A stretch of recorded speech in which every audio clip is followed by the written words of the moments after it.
Kakapit ka pa ba o bibitaw na?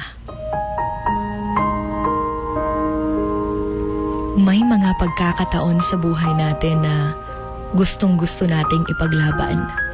Pero meron din namang gusto na lang nating bitawan. Lalong-lalo na't sobrang sakit na. Yung tipong hindi mo na kaya. Noon, hindi mo kayang mawala siya.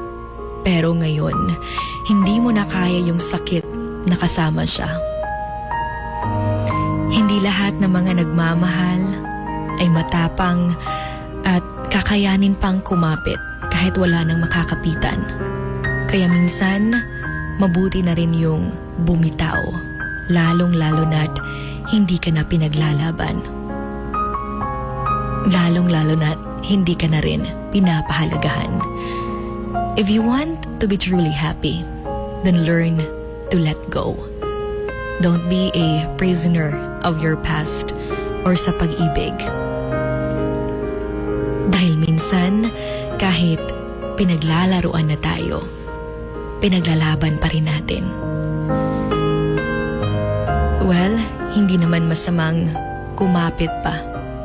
Pero naway, alam mo kung sasaya ka pa ba kasama siya, o kung mahal ka pa ba niya, o kung pinapahalagahan ka pa ba. Dahil baka ikaw na lang talaga yung kumakapit at kapag pinagpapatuloy mo, baka hindi mo nakakayanin yung sakit. Tandaan na hindi mo kailangang pilitin ang isang tao na manatili at mahalin ka kung hindi ka na niya mahal at hindi na siya masaya. Kaya dapat palayain mo na.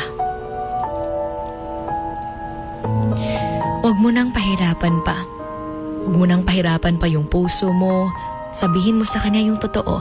Dahil nung una pa lang, ramdam mo naman na unti-unti na siyang nawawala. Ikaw lang talaga yung kusa pang kumakapit kahit alam mong dapat naman mo na sana siyang bitawan. Minsan, kailangan mong bitawan dahil mabigat na. Dahil noong mga panahong ikaw yung nag-hold on, siya naman yung nagle-let go. Alam nating mahirap bumitaw. Sabi nga nila, it hurts to let go.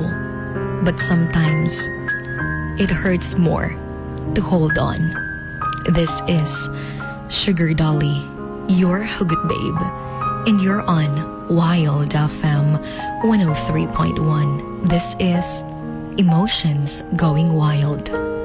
Emotions Going Wild. Wild FM. Emotions Going Wild. Wild FM.